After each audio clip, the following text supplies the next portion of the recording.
안녕하세요. 또 오랜만에 찾아왔어요. 배경도 바뀌었죠? 뭔가 뒤에 자꾸 옷이 보이는 게 조금 별로라고 생각이 들어가지고 배경을 조금 바꿔봤는데 모르겠네요. 조금 나체로 보이는 것 같기도 하고 아닌가? 이렇게 해야 되나? 이 하트가 조금 걸리긴 하거든요. 저의 침대 사정까지 알려드리고 싶진 않았는데 어쨌든 찍을 데가 마땅히 없어서 이렇게 켰습니다. 한 달 만에 다시 돌아온 것 같아요. 원래는 좀 더 빨리 기획을 하고 싶었던 게 있었는데 뭔가 새로운 시리즈 컨텐츠로 하나 짜고 싶은 게 생겨가지고 이거를 좀 준비해서 들고 오느라 조금 늦었는데 그게 뭐냐? 바로 책임입니다. 책에 임하는 자세는 친구한테 물어봤어요. 제가 딱 친구한테 하나 들은 게 뭐냐면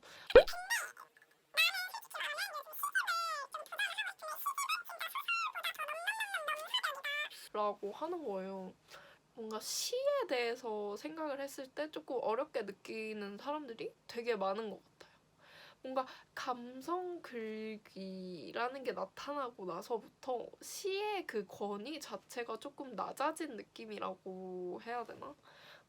이렇게 된 김에 책임의 첫 에피소드를 약간 시로 잡아보면 어떨까라고 생각이 들어서 그렇게 잡게 되었어요.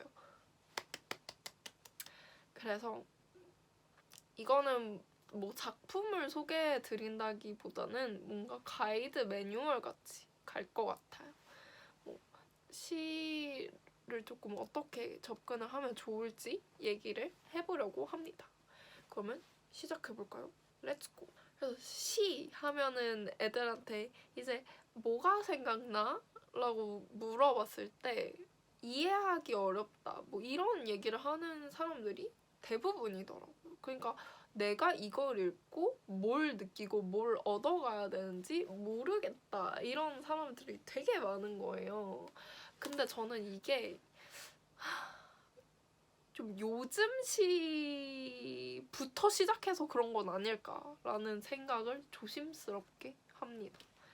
왜냐면 사실은 뭐 요즘 시집 많이 열풍이 불긴 하고 있어요. 텍스트입 시대에 맞는 특히 떠오르는 하나의 시집이 하나 있잖아요. 토마토 컵라면이라고. 뭐 조금 되긴 했는데 여전히 스테디로 시집에서 1위를 차지를 하고 있고 저도 기대를 가지고 읽었던 작품이에요.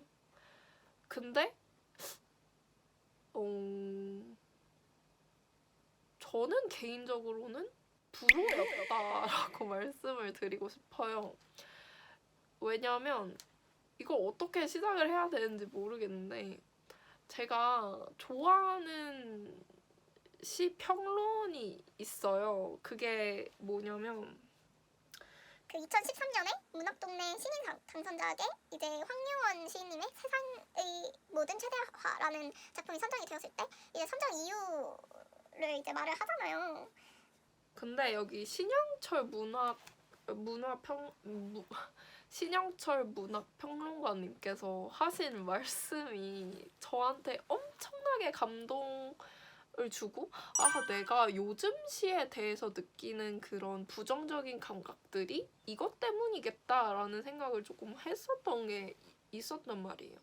뭐냐면 이게 너무 날카로워서 사실 뭔가 좀 그렇게까지 욕할 그건 아닌데? 라고 생각을 하실 수 있지만 저는 그냥 그 내용 자체가 좋아서 가지고 온 거예요. 좋은 서사를 만들어낼 능력은 없지만 재치있고 세련된 문장을 쓰는 일 정도라면 자신있다라는 생각으로 시를 쓰고 있는 응모자가 적지 않다고 느꼈다. 번듯하게 시의 꼴을 갖춘 작품들에서 그런 내심이 감지될 때면 답답함이 커진다. 여기가 제일 마음이 좋았거든요. 자기 자신조차 믿지 않는 문장을 써놓고 그 문장이 자신이 투여한 것 이상의 힘을 발휘하기를 기대하는 눈치였다. 맥락도 없이 엉뚱한 소리를 하거나 주어와 수어를 어색하게 연결하기만 하면 이 근화나 신해욱의 좋은 시와 비슷해 보일 것이라고 믿는 것일까? 소설에 비해 시가 독자를 속이기 쉬운 것은 사실이지만 이런 사행성 글쓰기는 곤란하지 않을까? 뭐 이런 그걸 남겨주셨단 말이에요. 근데 이게 딱 제가 요즘 시에서 느끼는 그 세태였어요. 이게 근데 2013년부터 당선작이라고 했잖아요. 그럼 2013년부터 더더더더더 그렇게 간 거예요. 그래서 요즘 시집을 보잖아요. 그러면 나오는 소리 여름, 청춘, 죽음, 토마토 그리고 막 비눗방울? 막 이런 것만 나오는 거예요. 근데 막 그게 뭐 시상이 뭐 겹칠 수도 있고 그거에 대해서 이제 그게 열풍이니까 그거에 대해서 생각을 하다 보면 뭐 물론 당연히 뭐 자기만의 생각이 나올 수도 있겠죠. 근데 내용이 다 똑같아요. 여름이었다. 너가 죽었다. 넌 토마토를 먹고 있었다. 그 토마토는 빨갰다. 그건 마치 피 같았다. 이게 과정이 프로세스가 있어요. 근데 그게 내 딴에는 저는 이거를 이런 그러면 그 맥락의 첫 번째가 있었을 거 아니에요. 그 첫 번째를 읽을 때부터 지루했어요. 너무 화났는데 지금 갑자기. 그러니까 이렇게 난해하고 뭔가 독자가 뭔가를 느끼기를 바라고 쓴 게 아니라 뭔가 구절구절 멋진 문장들을 쓰고 싶은 그런 사람들의 시가 많이 늘어나서 요즘 시를 읽기가 참 힘들어졌다는 거죠. 그래서 저도 시집 많이 읽어도 저도 요즘 나온 시집 읽으면 뭔 소리지? 문장은 되게 좋다. 근데 이게 그래서 뭘 말하고 싶은 걸까? 해석이 안 돼요. 근데 다른 사람들은 어떻게 써요? 그러니까 제가 시집을 많이 읽었는데도 이 정도인데 다른 사람들은 그러면 처음 시집을 막 드디어 나도 이제 시집 읽어봐야지 이러고선 샀어요. 사서 읽었어. 근데 막 너가 죽었다. 그렇게 죽지 않는다고 했더니 죽어버렸다. 막 이런 소리 나와요. 그러면 이게 뭐지? 그리고 지나치게 산발적인 글이 너무 많아졌어요. 그러니까 막 요즘 들어서 막 2장, 3장을 넘어가는 시가 너무 많았다. 이럴 거면 소설을 쓰셔라. 약간 이렇게 된 거예요. 제가 지금 너무 화가 나는데 책임 첫 화에 이렇게 화를 내고 싶지는 않았거든요. 근데 어쨌든 그래서 제 결론은 요즘 시를 시작하지 마라. 에요. 그러니까 뭐 고전시가 읽으라는 게 아니에요. 뭐 관동별곡 읽으라는 게 아니에요. 근데 솔직히 비교해봤을 때 관동별곡이랑 토마토 컵라면을 비교해보세요. 그러면 관동별곡이 훨씬 해석하기 쉬워요. 배경만 알잖아요? 그러면 의미는 쉽게 술술술 읽혀요. 근데 이거는 배경이랄 게 없잖아요. 그냥 그 사람의 느낌을 내가 느껴야 되는 거잖아요. 근데 그게 쉽지가 않잖아요. 사실 시인과의 거리가 아무리 내가 이걸 읽는 독자라고 한들 나는 그 사람을 모르고 그 사람은 나에게 오로지 활자로만 이 정보들을 전달을 해야 되는데 글에 대한 알맹이가 없으면 당연히 글이 이해가 안 되잖아요. 저는 그러니까 문학이든 뭐 정보글이든 뭐 자기계발서든 모든 글에는 정보라는 게 담겨 있다고 생각을 해요. 모든 문장에는. 뭐 나 배고팠어. 그럼 배고픈 정보가 있잖아요. 뭐 커피 먹을까? 그럼 내가 커피가 먹고 싶다는 얘기잖아요. 그런 식으로 정보가 있다는 거죠. 근데 시에는 그 정보를 돌려서 말해줘서 그거를 우리가 추측해내고 그게 추측해냄으로써 이거구나 하고 강렬한 인상을 남겨서 그게 내 마음에 들어와야 되잖아. 근데 지나치게 서술적이고 산발적으로 쓰여서 읽으면 뭔지 알 수 있어.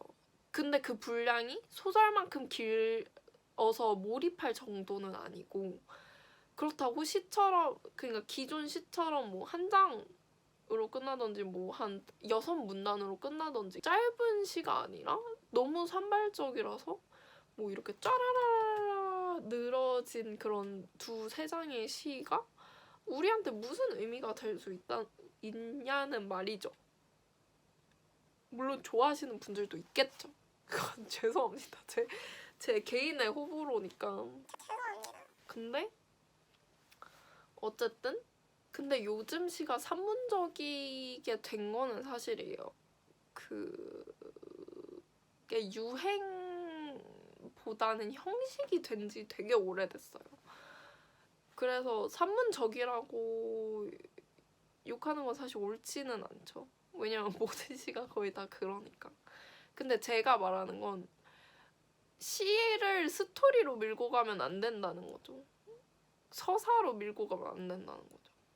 그거는 전 소설의 역할이고, 시는 분명히 장르가 나뉜 이유가 있을 텐데 라는 생각이 들어서 조금 아쉬웠다라고 말을 하고 싶었던 거예요. 그래서 뭔가 그 시집을 좋아하시는 분들이 이걸 보면 되게 상처받진 않으실까 조금 걱정되거든요. 근데 저도 그분만큼 쓰진 못하죠. 그분이 뭔가 사람을 확 잡아당기는 힘, 그 문장에 힘이 있으니까 그게 흥행한 거라고 생각하고, 하지만 너무 알맹이가 없어. 그럼 난 이걸 보고 뭘 느껴야 되지? 그래서 여러분의 잘못이 아니라는 거죠. 시를 처음 읽었어.